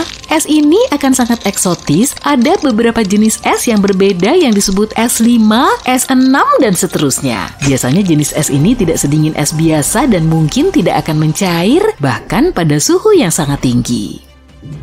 Hal lainnya hampir tidak akan ada ganggang atau semacamnya, jadi ikan tidak akan punya makanan. Itu sebabnya jika ada kehidupan di planet seperti itu, akan menjadi sebuah keajaiban. Kehidupan ini harus bisa bertahan dalam tekanan lebih dari 20.000 atmosfer bumi. Bahkan, monster yang paling mengerikan dari Palung Mariana pun gak ada apa-apanya jika dibandingkan dengan makhluk yang akan kalian temukan di planet samudra ini. Tapi bisakah kita manusia hidup di sana? Ya, secara teoritis bisa, tapi itu akan sangat sulit. Kita bisa membuat sesuatu seperti stasiun bawah laut raksasa. Namun, kita masih akan menghadapi ribuan masalah. Dari mana kita akan mendapatkan makanan dan sumber daya lainnya? Bagaimana cara memperbaiki barang dan sebagainya? Jadi ini bukanlah pilihan terbaik sih. Oke, sekarang kita tahu bahwa planet samudra rasanya tidak begitu menarik. Gimana dengan opsi lain? Apa yang akan terjadi jika permukaan bumi terdiri dari 50% air dan 50% daratan? Agar hal ini bisa terjadi, kita harus mengurangi jumlah air saat ini dari 71% menjadi sekitar 50%. Dalam hal ini, permukaan air laut akan turun sekitar 3,2 km, sekitar 1/4 dari planet kita akan menjadi daratan kering. Meskipun kedengarannya tidak banyak, tapi konsekuensinya bisa menjadi bencana. Saat ini ada 5 samudra yang saling terhubung di bumi: Atlantik, Hindia, Pasifik, Selatan, dan Arktik. Tapi jika kita menurunkan permukaan air laut, semua samudra ini akan hilang begitu saja. Semua itu akan berubah menjadi waduk dan lautan tertutup yang terpisah. Sebaliknya, semua benua akan bergabung menjadi satu daratan raksasa. Ini seolah kita menukar daratan dan air, dan pada awalnya hal ini akan terlihat sangat keren karena sekarang kamu akan bisa berjalan mengelilingi dunia. Namun jarak daratan yang harus kamu tempuh juga akan meningkat. Setiap benua di planet ini akan bertambah luas. Semua wilayah baru ini akan memiliki luas yang kurang lebih sama dengan luas Asia, Eropa, Afrika, dan Amerika Utara saat ini jika digabungkan. Semua itu akan menjadi lahan luas yang tidak terpakai. Apa yang akan kita temukan di wilayah baru ini? Sebagian besarnya akan sangat datar, tapi di tempat-tempat yang dulunya merupakan lautan dalam, kamu akan melihat koridor-koridor yang luas dan celah-celah yang curam. Inilah hal keren lainnya, sebagian besar kota yang tenggelam akan kembali ke permukaan. Dan sayangnya, kita tidak akan menemukan Atlantis di antara kota-kota tersebut. Tapi masih ada banyak tempat keren lainnya kok. Misalnya kota Romawi kuno Baia yang menurut legenda pada dasarnya adalah surga di bumi dengan semua villa dan tamannya yang mewah. Atau Heraklion, kota yang berada di bawah laut ribuan tahun lalu dan sempat dianggap sebagai mitos lama ini. Iya, kita bisa mengadakan tur ke tempat-tempat kuno ini. Namun tentu saja tidak semuanya akan seru dan menyenangkan di dunia seperti itu. Karena kehilangan air yang begitu parah, arus laut akan terganggu dan hal ini menyebabkan masalah iklim yang sangat serius. Lautan menyerap panas yang dipancarkan oleh matahari. Berkat arus laut, panas ini didistribusikan ke seluruh bumi yang menciptakan iklim stabil dan nyaman. Tapi jika arus ini terganggu, maka suhu di bumi akan menjadi lebih ekstrem. Suhu akan menjadi lebih panas di dekat Khatulistiwa dan bahkan lebih dingin di sekitar kutub utara dan selatan. Ya, sayangnya es Antartika tidak akan menyelamatkan kita. Justru sebaliknya, wilayah di sekitar kutub utara dan selatan akan benar-benar mengering, pada dasarnya berubah menjadi gurun yang kering dan dingin. Selain panas, air juga menyerap karbon dioksida dari udara dan karena tidak ada lautan yang mampu menyerapnya, gas ini akan mulai terakumulasi di atmosfer. Kelebihan gas beracun ini akan menutupi seluruh planet, suhu rata-rata akan meningkat dan seluruh planet akan mulai mengering secara perlahan. Kebakaran hutan besar-besaran akan terjadi dan seterusnya.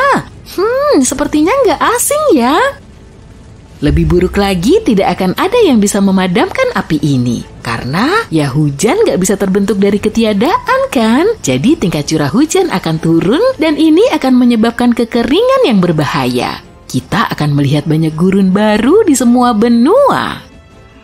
Meski akan mendapatkan banyak wilayah baru, tidak mungkin kita bisa membangun kota baru di sana. Banyak dari wilayah-wilayah ini tidak akan bisa dihuni. Bukan hanya karena banyak hutan dan tanaman yang akan lenyap, tapi juga karena sebagian besar hewan akan bermigrasi ke tempat yang lebih nyaman. Akibatnya kita akan kesulitan menemukan makanan sama sekali. Jadi segala bentuk kehidupan di planet kita, tumbuhan, hewan, dan manusia harus beradaptasi dengan kondisi kehidupan yang baru.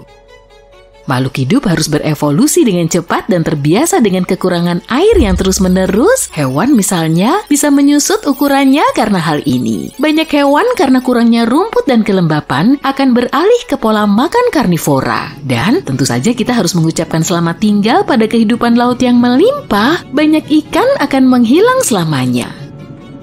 Kemungkinan manusia akan melakukan lompatan evolusi besar, tapi mundur ke belakang. Bukan hanya karena kita akan kehilangan sejumlah besar sumber daya dan pindah ke wilayah baru, tapi juga karena kita akan kehilangan akses ke salah satu sumber energi terpenting di dunia, yakni pembangkit listrik tenaga air. Tanpa listrik, banyak pabrik akan berhenti beroperasi, dan hal ini akan menyebabkan krisis berskala besar bagi kita semua, dan itu sudah pasti.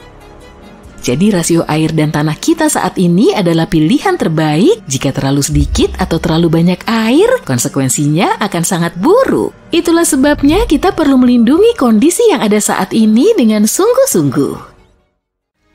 Lubang hitam adalah salah satu fenomena paling membingungkan dan menyeramkan di alam semesta, karena bisa menelan seluruh bintang dan planet, serta mengubah tatanan ruang dan waktu. Tapi bagaimana jika bumi, planet tempat tinggal kita, terjebak dalam cengkraman horizon peristiwa lubang hitam? Apa yang akan kita lihat sebelum akhir yang tak terelakkan itu? Ayo sama-sama cari tahu. Lubang hitam itu seperti pengganggu di taman bermain.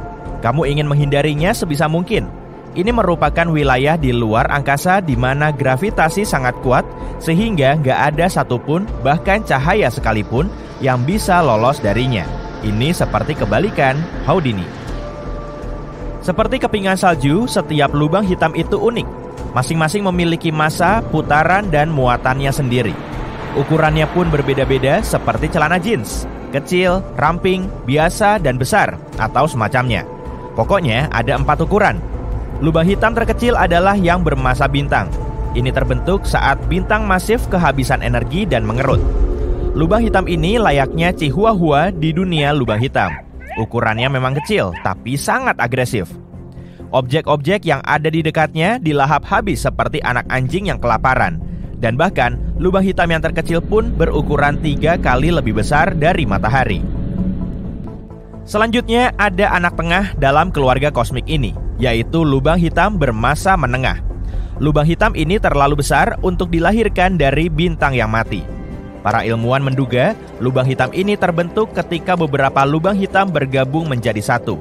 Meskipun nggak bisa mendominasi galaksi, setidaknya lubang hitam ini bisa menelan bintang-bintang di dekatnya. Untung bagi mereka, bukan? Tapi tahukah kalian apa yang bisa mendominasi sebuah galaksi? Monster raksasa di alam semesta kita, lubang hitam supermasif. Lubang hitam supermasif adalah raksasa yang massanya bisa mencapai jutaan hingga miliaran kali massa matahari. Dan mereka memainkan peran penting dalam pertumbuhan dan pembentukan galaksi-galaksi induknya. Terakhir ada lubang hitam ultramasif. Percayalah, kalian gak akan bisa membayangkan ukuran dan massanya. Monster kosmik ini sangat langka, tapi yang kita tahu bisa melahap seluruh galaksi seperti Pac-Man. Lalu apa yang terjadi jika kita berada terlalu dekat dengan lubang hitam? Atau lebih tepatnya, apa yang akan kamu lihat di saat-saat terakhirmu? Nah, Pertama, kamu akan mencapai horizon peristiwa. Ini semacam point of no return, batas tak terlihat yang menandai tepian lubang hitam. Dan disinilah hal-hal mulai menjadi sangat aneh. Sebagai contoh, waktu mulai melambat, bukan bagimu, tapi bagi orang luar yang melihatmu dari jarak yang aman. Kalau kamu jatuh ke dalam lubang hitam, kamu nggak akan merasakan ada yang berbeda.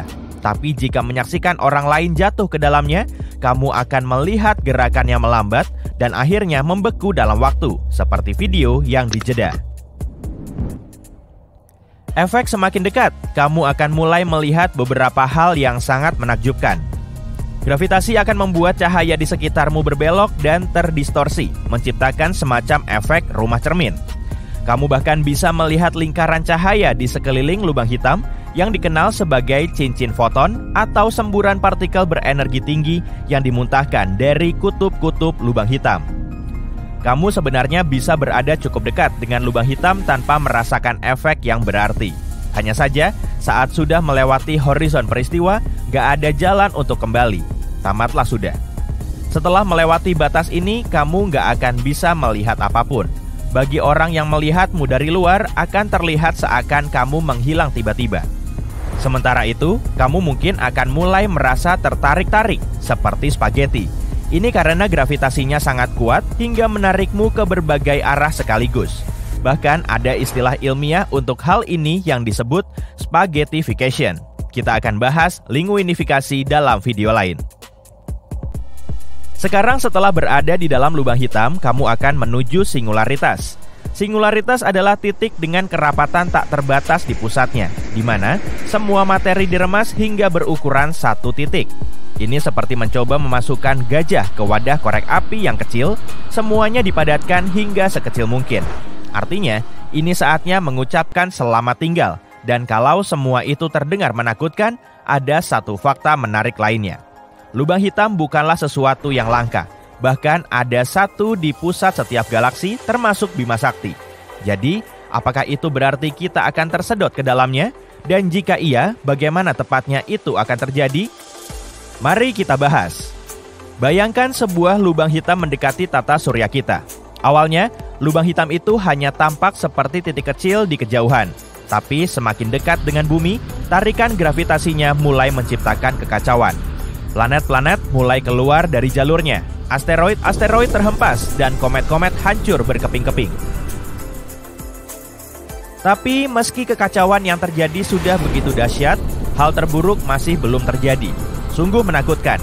Dalam waktu singkat, lubang hitam itu akan sampai ke bumi. Pertama, atmosfer planet kita akan tertarik ke arah lubang hitam yang memicu terjadinya badai angin besar. Dan akan ada gelombang dahsyat di lautan, karena airnya sendiri terdistorsi oleh gaya gravitasi. Bayangkan, melihat lautan dan samudra mengembang. Medan magnet bumi dihasilkan oleh gerakan besi cair di dalam intinya. Tapi, gaya pasang surut ekstrim dari lubang hitam akan mengganggu gerakan ini, menyebabkan medan magnet melemah dan terdistorsi. Semua ini akan menyebabkan gempa besar dan letusan gunung berapi, karena kerak dan mantel bumi terkoyak. Semua infrastruktur dan teknologi akan hancur. Bangunan, jembatan, dan jalan raya akan porak-poranda. Oke, kita jeda dulu. Cukup mengerikan bukan? Tapi jangan khawatir, kamu gak akan melihat semua itu. Karena efek lubang hitam akan terasa jauh lebih awal. Kembali ke masa depan, kita akan kehilangan medan magnet, bahkan sebelum semuanya mulai hancur. Artinya, bukan hanya cuaca dan iklim yang akan memburuk, tapi kita juga akan terpapar radiasi yang sangat ekstrim. Sinar gamma dan panas dari lubang hitam bisa mengubah planet kita secara drastis. Ucapkan selamat tinggal pada alam yang indah ini. Setidaknya, kesengsaraan itu dirasakan semua orang. Kita gak akan menjadi satu-satunya yang terkena dampak dari lubang hitam. Dan itu mungkin jauh lebih buruk. Ketika monster ini menelan seluruh tata surya, ia akan melahap segalanya. Salah satu dampak langsungnya adalah terganggunya orbit asteroid, komet, dan benda-benda lainnya. Planet-planet akan mulai berubah bentuk dan meregang. Permukaannya memelintir seperti logam cair. Matahari sendiri juga akan terkena dampaknya. Permukaannya mengerut seperti gumpalan semen. Dan ya, semua ini menakutkan untuk dibayangkan. Tapi sekarang, ambil napas dan rileks, karena semua itu nggak akan pernah terjadi. Ini sisi terang, ingat? Peluangmu untuk memenangkan lotre miliaran jauh lebih besar daripada kemungkinan bumi akan tersedot ke dalam lubang hitam. Lubang hitam terdekat dari tata surya kita bernama Gaia BH1. Ditemukan oleh para ilmuwan pada tahun 2022, lubang hitam ini berada di galaksi Bima Sakti, sekitar 1.600 tahun cahaya dari bumi. Massa Gaia BH1 sekitar 10 kali massa matahari, yang berarti merupakan lubang hitam bermassa bintang. Gak terlalu menarik untuk dilihat, tapi penemuannya telah memberikan informasi berharga tentang perilaku monster kosmik ini. Tapi, seperti yang kamu lihat, bahkan lubang hitam yang paling dekat pun jaraknya lebih dari 1.000 tahun cahaya. Lubang hitam bergerak sangat lambat dan gak akan pernah berada terlalu dekat dengan tata surya kita untuk menimbulkan ancaman. Kamu mungkin bertanya, "Hey, tapi bukankah kamu bilang ada lubang hitam di pusat Bima Sakti? Bukankah itu berarti lubang hitam akan menyedot seluruh galaksi kita?" Mungkin nggak dengan suara seperti itu. Jangan khawatir. Jawaban yang tepat adalah tidak. Lubang hitam yang berada di pusat galaksi kita bernama Sagittarius A-star. Kamu mungkin ingat dari foto buram viral yang beredar di internet beberapa tahun lalu. Lubang hitam ini memang sangat masif dan memiliki tarikan gravitasi yang kuat, seperti dua anak SMP yang sedang jatuh cinta. Tapi, lubang hitam ini masih sangat kecil dan hanya memengaruhi objek-objek yang berada di dekatnya. Objek-objek di galaksi terlalu besar dan bergerak terlalu cepat untuk bisa ditarik oleh lubang hitam. Meskipun demikian, lubang hitam tetaplah objek yang menarik untuk dipelajari. Para ilmuwan masih terus berusaha menguak misteri lubang hitam. Dan meskipun gak akan menjadi ancaman bagi kita, lubang hitam tetap menjadi pengingat akan kekuatan alam semesta yang luar biasa. Sekarang, kurasa aku akan mengalihkan perhatianku pada kekuatan coklat yang luar biasa. Rotasi kok bisa aneh banget ya? Kita bisa ngerasain geraknya, dan semua objek juga berotasi. Mulai dari galaksi sampai atom, alam semesta bikin kita terus muter. Tapi anehnya, rotasi bumi lebih sulit dibuktiin daripada revolusinya mengelilingi matahari. Pada tahun 1610, Bapak ilmu pengetahuan modern, Galileo, pertama kali ngebuktiin kalau bumi dan planet lain di tata surya berevolusi mengelilingi matahari. Dengan teleskopnya, dia ngeliatin kalau Venus mengalami fase mirip bulan. Jadi bisa disimpulin kalau Venus berevolusi mengitari matahari. Berarti semua planet di tata surya kita juga berevolusi. Tapi baru 241 tahun kemudian, tepatnya pada tanggal 31 Maret 1851, Leon Foucault ngebuktiin kalau bumi berotasi. Dalam pengamatannya, Foucault memasang pendulum raksasa di langit-langit Pantheon setinggi hampir 61 meter di kota Paris. Kalangan saintis dan jurnalis juga ngelihat lantai di bawah pendulum ikut muter. "Bumi kita muter," seru mereka dalam bahasa Prancis. Rotasi juga punya keanehan lain loh. Meski bumi berotasi dengan kecepatan tetap, permukaannya nggak bergerak sama cepat saat garis lintangnya berlainan. Hal yang sama juga terjadi di semua planet dan bintang. Permukaan bumi bergerak paling ngebut di Khatulistiwa dengan kecepatan 1670 km per jam. Berarti lebih ngebut dari kecepatan suara yang cuma 1225 km per jam. Di dekat kutub pada garis lintang 45 derajat, bumi kita berputar pada kecepatan 1180 km per jam. Tapi kalau kamu berada di kutub utara atau selatan bumi, kamu perlu waktu selama 24 jam cuma untuk muter satu kali. Pasti lama banget tuh nungguinnya, apalagi suhu di sana super dingin. Kecepatan rotasi diferensial bumi kayak gini ngebentuk sabuk dan pita di atmosfer dan permukaan bumi. Jupiter memang terkenal dengan sabuk dan pita awannya yang terbentuk oleh rotasinya sendiri secepat 45.000 km per jam. Tapi sabuk dan pita di permukaan bumi malah nggak begitu dilirik ya, padahal planet kita juga punya. Di kutub utara dan selatan bumi ada lapisan es putih, lalu di gurun pasir yang kering ada pita dan sabuk selang-seling dengan vegetasi hijau yang lembab. Kondisi geografis ini terlihat paling jelas saat kita mengamati rotasi bumi dari ruang angkasa. Makanya lembaga antariksa memanfaatkan rotasi diferensial bumi dengan meluncurkan roket sedekat mungkin dengan khatulistiwa. NASA memakai Tanjung Canaveral di ujung selatan Florida, dan lembaga antariksa Eropa ESA memakai pusat antariksa Guyana di Guyana, Prancis, Amerika Selatan, yang juga berlokasi di dekat khatulistiwa. Karena permukaan bumi di dekat khatulistiwa berotasi lebih cepat, roket di atasnya bisa masuk ke ruang angkasa dengan dorongan khusus. Dorongan ini nggak akan muncul di lokasi peluncuran di dekat kutub. Nah, dengan meluncurkan roket di dekat khatulistiwa, mereka bisa hemat bahan bakar.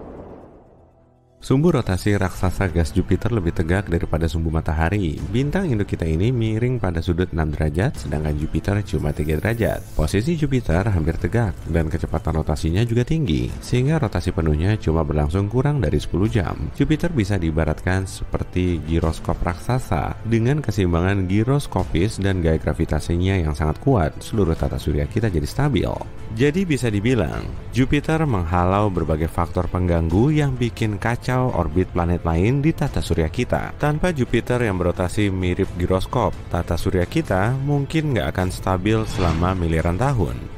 Sistem eksoplanet nunjukin tanda-tanda chaos dalam orbitnya. Sistem ini juga bisa memanfaatkan Jupiter yang mirip giroskop untuk membuatnya stabil. Bisa kelihatan kan kalau rotasi punya peranan penting? Sedangkan pada matahari, rotasi diferensialnya berpengaruh besar pada aktivitas bintik matahari. Jadi, bintik matahari adalah area gelap yang muncul di permukaan matahari. Bintik ini biasanya muncul di tengah garis lintang utara dan selatan matahari, dan saat bertambah aktif, bintik ini akan mendekat ke ekuator. Bintik matahari jarang banget kelihatan di bagian atas atau bawah karena pengaruh rotasi diferensial. Gas di ekuator matahari bergerak lebih cepat daripada di kedua ujungnya. Gerak diferensial gas ini membelokkan garis medan magnet di matahari, lalu membuatnya semakin ngebut. Bintik matahari adalah erupsi magnetik yang menembus naik ke permukaan matahari, melepaskan gas listrik sampai jauh ke ruang angkasa, dan memancarkan radiasi ultraviolet kuat yang juga sering mengarah ke planet kita. Waduh! Tapi nggak apa-apa, kita punya rotasi diferensial bumi sebagai pelindung. Rotasi bumi nggak cuma berlainan di bagian permukaan, tapi juga sampai ke inti bumi. Analisis seismik pada gelombang kejut gempa menunjukkan inti logam bumi berotasi sedikit lebih cepat daripada permukaannya. Para saintis memperkirakan rotasi diferensial inti logam bumi di dalam logam cair yang lebih lambat, menghasilkan magnetosfer yang bergerak naik dari kutub bumi ke ruang angkasa. Magnetosfer ini melindungi bumi dari gas listrik matahari. Jadi, kita bisa bernafas lega karena ada rotasi. Mantap! Gempa dahsyat berkekuatan 9 skala Richter di pesisir Jepang pada tahun 2011 lalu telah mengubah susunan massa kerak bumi hingga menyebabkan rotasinya lebih cepat. Waktu satu hari kita jadi lebih singkat 1/1,6 juta detik. Tapi kita makin terbiasa ngerasain rotasi bumi yang melambat. Bumi yang berotasi dengan gerakan pasang surut laut akibat gravitasi bulan bisa menguras energi kinetik rotasi. Lalu planet kita mulai melambat dan tiap harinya jadi 1/2000 detik lebih lama. Wah, berarti kita perlu nyocokin jam dulu nih. Tahun Kabisat punya tambahan satu hari pada tanggal 29 Februari tiap 4 tahun. Tujuannya untuk menggenapkan kala revolusi bumi yang berlangsung selama 365 hari. Tapi detik Kabisat sering ditambahin ke jam untuk nyocokin rotasi bumi dengan waktu kita. 27 detik Kabisat telah ditambahin ke jam kita sejak tahun 1972. Detik Kabisat terakhir ditambahin pada 31 Desember 2016 untuk ngepasin jam kita menjadi pukul 6:59,6 malam. Beda waktunya tipis banget ya, tapi rotasi bumi kita memang semakin ngebut. Bumi biasanya berotasi penuh selama 86.400 detik menurut pengukuran jam atom di berbagai lokasi yang dikoordinir oleh layanan khusus di Paris. Tanggal 19 Juli 2020 adalah hari terpendek yang pernah tercatat. Durasinya sekitar 1,46 milidetik lebih singkat dari hari biasa yang umumnya berlangsung selama 86.400 detik. Aduh, kalau hal ini terus terjadi selama 5 tahun ke depan, mungkin waktu kita perlu diberi detik bisa negatif untuk nyocokin jam dengan rotasi bumi yang makin ngebut. Komputer dan satelit akan kelihatan aneh saat nunjukin tanggal 1 Januari jam 0:00. Lalu banyak orang akan bilang kalau waktu nggak bisa berjalan mundur. Bumi kita nggak berputar mundur atau berhenti berputar kok. Ini malah nanti bisa jadi petaka dahsyat. Berapapun kecepatan diferensialnya, semua benda bisa hancur saat berotasi di bumi. Mungkin hal yang sama juga terjadi pada Venus sebagai planet terdekat kita. Rotasinya mundur dan sangat pelan, beda banget dari planet lain. Kenapa bisa gitu ya? Ada beberapa teori yang ngejelasin soal rotasi mundur pada Venus yang berbeda dari planet lain. Cairan di dalam bola yang berputar seperti planet punya banyak kelembaman. Saat kamu ngambil telur dari kulkas dan langsung memutarnya, telur itu juga nggak akan mau muter. Coba aja, cairan di dalam telur tetap ada di posisi semula, dan kelembamannya bikin kamu nggak bisa muter telur. Tapi setelah nyobain beberapa kali, kamu akan bisa memutarnya sampai sulit dihentikan. Lalu saat kamu mengambil dan menaruhnya lagi, telur itu akan muter lagi karena kelembaman cairan telur masih bergerak maju. Dan kamu cuma menghentikan perputaran cangkang. Nah, hal serupa juga terjadi di Venus. Tapi kira-kira rotasi mundur Venus sama kayak pukulan backspin di tenis meja nggak sih? Mungkin ada mirip-miripnya. Kamu tahu kan kalau satu hari di Venus lebih lama dari 1 tahunnya? Untuk berotasi mundur secara perlahan, Venus perlu ngabisin lebih banyak waktu daripada saat berevolusi mengelilingi matahari. Bahkan, gerak Venus melambat drastis selama 6,5 menit dalam 25 tahun terakhir loh. Kalau di dalam Venus masih ada zat cair dan gerakannya terus berlangsung, mungkin planet ini akan mulai berotasi maju lagi. Biar kompakan sama planet lain kan? Tapi rotasi mundur dan maju ini sebetulnya cukup misterius. Mungkin semuanya memang berotasi maju. Coba deh, kepalkan tangan kananmu dan angkat jempolmu untuk menunjuk arah utara. Lalu putar pergelangan tangan ke arahmu. Nah, inilah yang dimaksud dengan gerakan maju. Jemarimu berada di sebelah kiri tangan kanan dan bergerak ke arahmu. Lubang hitam, tata surya, galaksi, atom, bintang, dan semua objek lain terlihat berotasi maju, tergantung pada sudut pandang si pengamat. Eksperimen di Large Hadron Collider menunjukkan partikel subatomik bergerak ke kiri alias maju. Seakan-akan kita berada di alam semesta yang kidal. Lalu kenapa pembuka kaleng dan meteran manual untuk orang kidal masih sulit banget dicari ya? Nggak tahu juga sih, itu masih jadi misteri. Seperti apa rupa bumi kalau dia lahir di sistem bintang lain? Aku sudah riset sedikit untukmu, dan hasilnya ternyata keren juga. Ada beberapa area tropis yang hangat, angin kencang, dan capung raksasa. Tapi, oke, biar aku jelaskan dari awal. Sejak 1995, NASA sudah menemukan lebih dari 4.100 planet di luar tata surya. Sayangnya, kebanyakan dari planet ini adalah bola es terbang seperti Neptunus atau raksasa gas seperti Jupiter. Tapi masih ada 161 planet yang mirip dengan bumi kita. Dan salah satunya sangat dekat dengan kita, di konstelasi Alpha Centauri. Ada 3 bintang di konstelasi ini. 2 diantaranya bernama Alpha Centauri A dan Alpha Centauri B. Kalau kamu tinggal di belahan bumi selatan, kamu mungkin pernah melihatnya karena mereka sangat terang. Oleh karena itu, mereka terlihat seperti bintang yang besar. Mereka berputar mengitari satu sama lain secara perlahan. Dan ada bintang ketiga yang posisinya nggak jauh dari sana. Ini adalah Proxima Centauri, katai merah kecil. Namanya diambil dari jaraknya yang dekat dengan matahari. Bintang ini paling menarik, jadi mari kita bahas lebih lanjut. Letak Proxima Centauri cuma 4,5 tahun cahaya dari kita. Oh, dan 1 tahun cahaya sekitar 10 triliun kilometer. Kalau kita pergi ke sana, butuh waktu 165.000 tahun perjalanan naik pesawat ulang-alik. Oh, menurutmu lama? Untuk ukuran alam semesta, jarak ini setara jarak kasurmu ke dapur. Proxima Centauri jauh lebih ringan dan jauh lebih kecil dibanding matahari. Suhunya juga 2 kali lebih dingin dari matahari, dengan suhu 2700 derajat Celcius. Itu sebabnya kita nggak bisa melihatnya tanpa teleskop.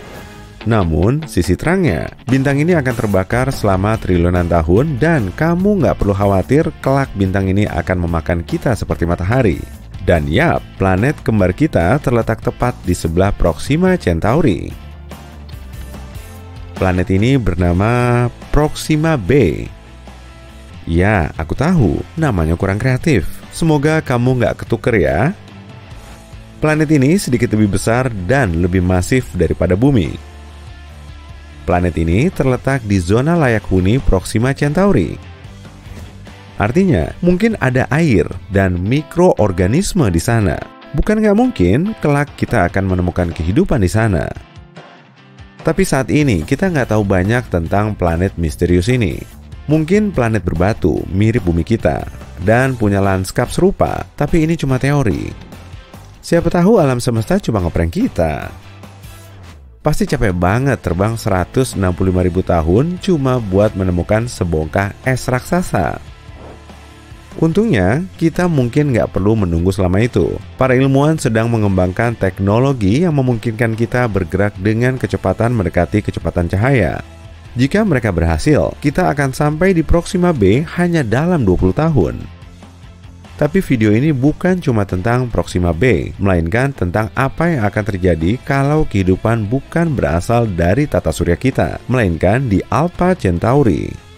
Bagaimana jika kita mengorbit Proxima Centauri atau dua bintang lainnya? Jadi, mari kita bayangkan bumi telah menggantikan Proxima B. Aku akan menamai planet baru ini Bumi Baru. Kayaknya aku juga kurang kreatif memberi nama planet. Pertama, orbitnya.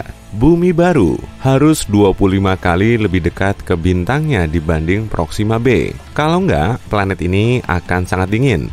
Mari kita pindahkan planet ini sedikit lebih dekat. Nah, sip. Satu hari masih berlangsung 24 jam, tapi periode orbit kita sangat tinggi.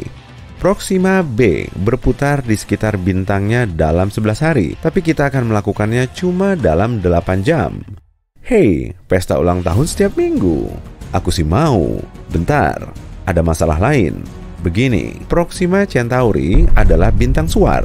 Artinya, terkadang entah dari mana, bintang ini mengeluarkan beberapa angin surya. Angin ini membawa sekelompok partikel terionisasi yang kemudian menetap di planet di sekitarnya. Nah, matahari kita juga melakukan hal yang sama. Tapi Proxima Centauri mencoba membinasakan kita 2000 kali lebih keras daripada matahari. Jadi, tingkat radiasinya sangat tinggi. Tapi tenang, nggak masalah. Kita cuma butuh medan magnet yang sangat kuat.